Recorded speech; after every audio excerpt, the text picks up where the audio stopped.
So does this mean you might be a redneck if you ride around with fishing poles in the truck all the time sticking up? Always prepared. Yeah.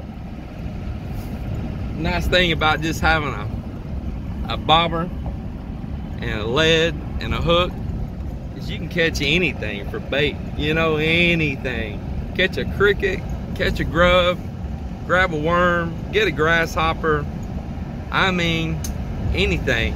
I tell you, no joke at all, true story. I have learned from an elder cousin that's been gone for many years, Bill Dennis. He would just take sometimes a piece of paper towel or tissue or a corner off an envelope, that white paper, and stick it on the hook and cast that out there in the water, and those fish would bite that and he would catch fish off of a piece of paper. He showed me that, and I have done it many times myself through the years. It's not always the bait, it's something different like that, bright, white, reflective, and man, they'll grab it.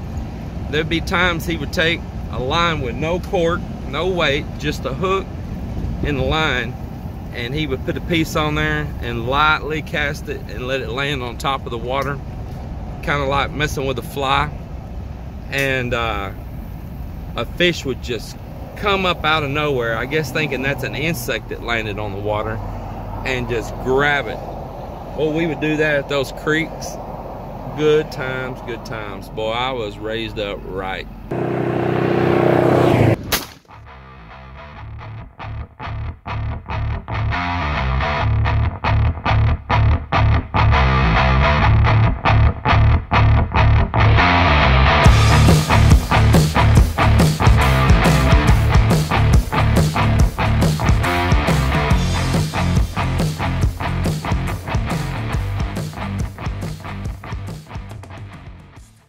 Well, my customer's already here, sitting at the gate.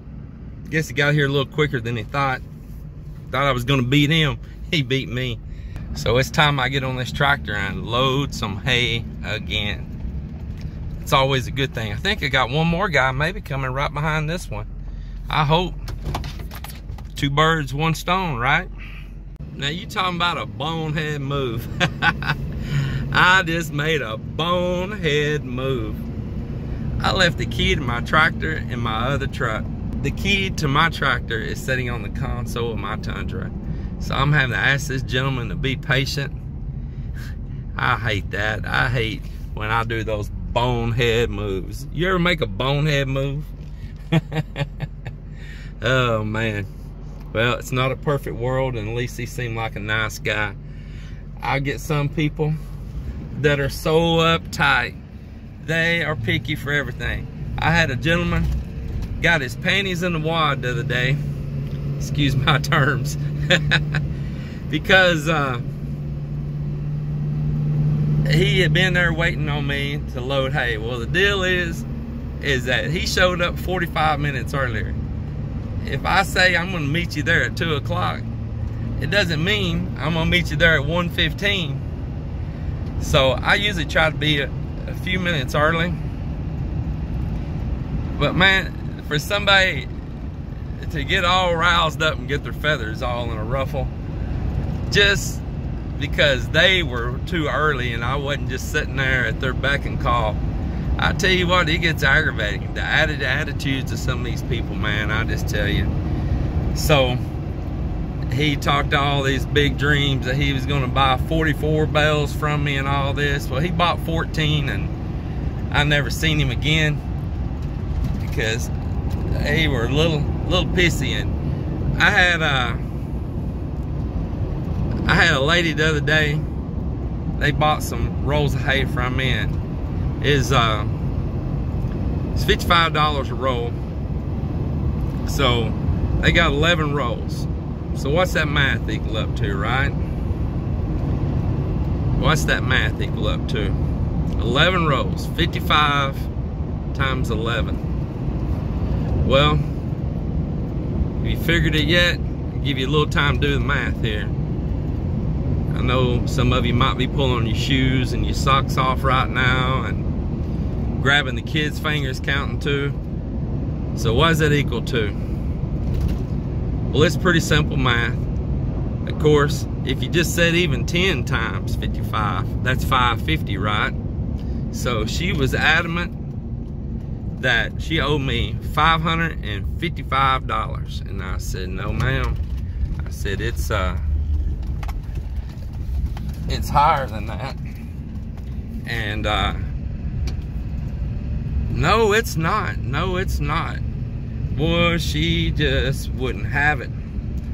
I mean, they were so upset, her and her husband, they looked like they were ready for me to unload the hay, like I was cheating them. She said, well, it sure is. 55 times 11 is 555.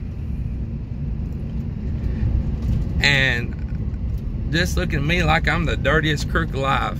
So I went over, Patrick was there, and I got him to get his cell phone out, and I said, Patrick, do 55 times 11.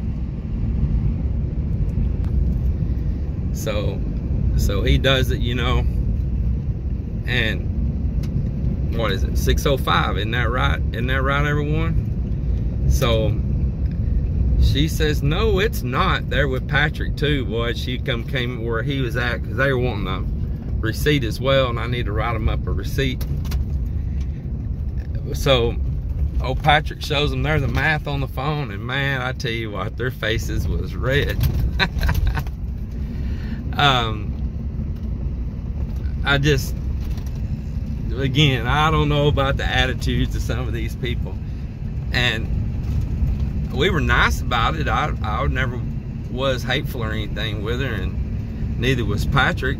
We just trying to let it all play itself out slow and calm. But I tell you what, she had that hair stood up, and she was gonna be right no matter what.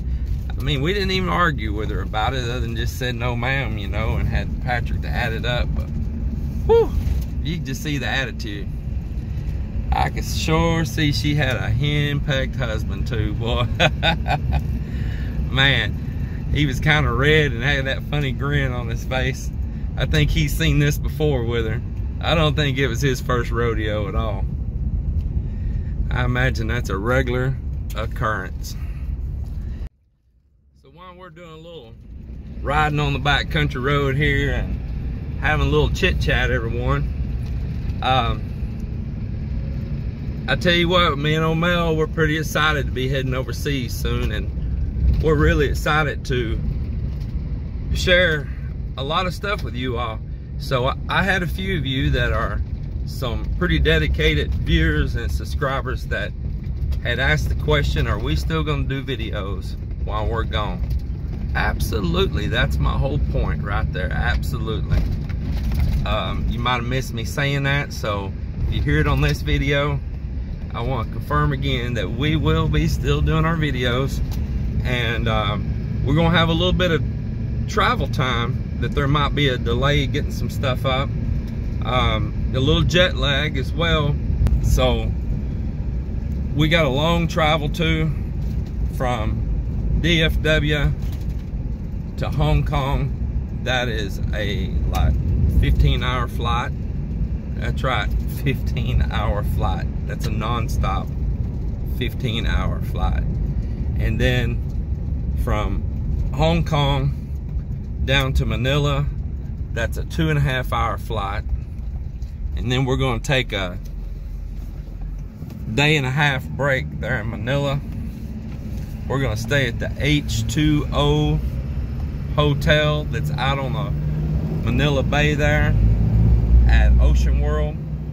This hotel's built out over the water, and I don't mean sticking on the land. I'm talking about it's built actually out in the water. You've got Bayview rooms, and they've got standard rooms, and then they have these unique rooms that are called aquarium rooms, and that's what I got for us, because we're always for the adventure. And I can get a water view room at places all over the world, but not always can you get an aquarium room. So I hope it's not disappointing. I hope they've kept up the maintenance on them. The place has got really high reviews. Y'all look it up. It's H2O in Manila Bay. H2O at Ocean World. Get your Google there to go on and check that out. Scroll through some pictures. Pretty excited for it. So then we're gonna fly on down to the house. Now we don't live too far away from the airport there by us. We're only just short ways, maybe 30 minutes.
Yeah, I want to show y'all. It's about time. It's going to rain again. Look over here. It is going to do it again. This has been non-stop this year. Unbelievable.